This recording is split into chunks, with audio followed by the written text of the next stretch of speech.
Hey guys, welcome to first long form video of my channel. क्या आपको पता है हमें इंटरनेट स्पेस से मिलने वाला है, वो भी बिना कोई टावर एंड वाईफाई के। दिमाश भाई, क्या कोई मेरे ग्रह से मेरा भाई बंधु हो गया जो आपको इंटरनेट स्पेस से देगा? नहीं जादू भाई, तो एक्चुअली एक स्टारलिंक नाम की कंपनी है जो कि हमें सालों से इंटरनेट स्पेस से प्रोवाइड करने का काम कर रही है। वो भी अब इंडियन मार्केट में एंटर कर रही है, वो भी जियो और एयरटेल के साथ पार्टनरशिप करके। तो आज की वीडियो में हम लोग स्टारलिंक के बारे में जानते हैं और ये भी जानते हैं कि इंटरनेट स्पेस से कैसे मिलेगा। वीडियो शुरू करने से पहले अगर आप चैनल पर नए हैं तो चैनल को सब्सक्राइब करो और वीडियो को लाइक करो। और आप में से हर एक सब्सक्राइबर मेरे दिल के बहुत करीब है, इसलिए अगर आप कोई भी मेरे को वीडियो पे कमेंट करेगा तो मैं आपका नाम अपने टी शर्ट पे लिखूँगा। तो आप लोग एलॉन मस्क को जानते होंगे जो कि फेमस है स्पेसएक्स एंड टेस्ला की वजह से, और उनकी एक कम जाने वाली कंपनी भी एग्जिस्ट करती है जो कि है स्टारलिंक। 2015 में एलॉन मस्क ने स्टारलिंक को लॉन्च करा था। वो भी एक ऐसी टेलीकॉम कंपनी जिसका गोल था वर्ल्ड को ग्लोबल विलेज बनाना।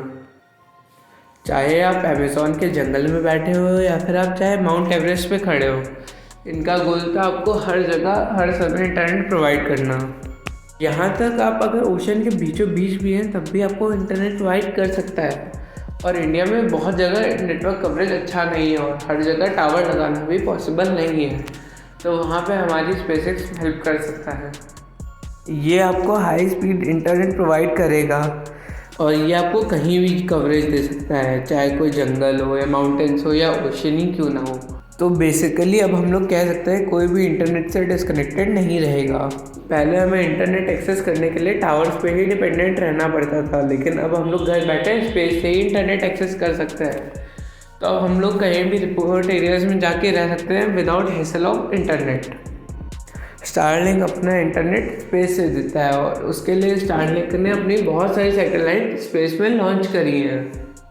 तो उसी सैटेलाइट के थ्रू हम अपने डिवाइसेस में स्पेस से डायरेक्टिविटी मिल सकती है। ये तो मस्त चीज़ है वीडियो। अब तो ये मैं अपने घर पे भी जाके इंटरनेट चला सकता हूँ। ये तो फ्री में ही चलेगा ना वीडियो? नहीं जादू भाई, हमें स्टारलिंक से इंटरनेट एक्सेस करने की कॉस्ट पड़ेगी अप्रॉक्सीमेटली 30,000 रुपीज़। इसमें हमें एक डिवाइस मिलेगा जिसका फेस स्काई की तरफ रहेगा, और डिवाइस सेटअप होने के बाद आप अपने मोबाइल से लैपटॉप्स में डिवाइस के थ्रू इंटरनेट एक्सेस कर सकते हैं। और हमें इंटरनेट एक्सेस करने की कॉस्ट आएगी अप्रॉक्सीमेटली 30,000 रुपीज़, जो कि डिवाइस होगा, और अप्रॉक्सीमेटली 3,000 रुपीज़ का मंथली सब्सक्रिप्शन होगा।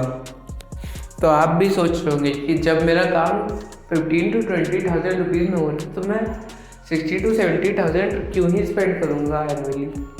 तो एक्चुअली ये उन यूज़र को टारगेट करता है जो कि रिमोट एरियाज में रहते हैं और बहुत ज़्यादा अमीर है। तो मतलब ये इंडिया 1 को टारगेट करता है, मतलब 1% प्रीमियम यूज़र्स जो इंडिया में एग्जिस्ट करते हैं। क्या आपको पता है स्टारलिंक को यूज़ करने के कुछ डिसएडवांटेजेस भी हैं? तो आपको पता है स्टारलिंक से इंटरनेट एक्सेस करने के लिए हमें पावर बैकअप की रिक्वायरमेंट रहेगी। हमेशा पावर सॉकेट के थ्रू ही हम लोग स्टारलिंक डिवाइस से इंटरनेट एक्सेस कर पाएंगे। तो अगर हम लोग सपोजिवली जंगल एंड डेजर्ट्स को घूमने जा रहे हैं तो हम लोग इंटरनेट एक्सेस नहीं कर सकते क्योंकि वहाँ पे कोई पावर बैकअप नहीं होता है। और उसके साथ बात करें रिमोट एरियाज़ की, तो वहाँ पे भी बहुत ज़्यादा इशू रहता है इलेक्ट्रिसिटी से रिलेटेड, तो वहाँ पे भी ये डिवाइस इतना प्रॉपर्ली वर्क नहीं कर पाएगा। और दूसरी दिक्कत, आपको याद होगा कि टाटा स्काई और डिश टीवी के सिग्नल्स हैवी रेनफॉल के दौरान चले जाते थे, और उसी तरह स्टारलिंक में भी यही प्रॉब्लम एग्जिस्ट करती है कि बारिश के टाइम इसके सिग्नल्स चले जाते हैं। तो ये है स्टारलिंक के डिसएडवांटेजेस। तो आप भी सोच रहे होंगे कि स्टारलिंक को इतनी बड़ी कंपनियों के जियो और एयरटेल के साथ क्यों ही पार्टनरशिप कर रही है।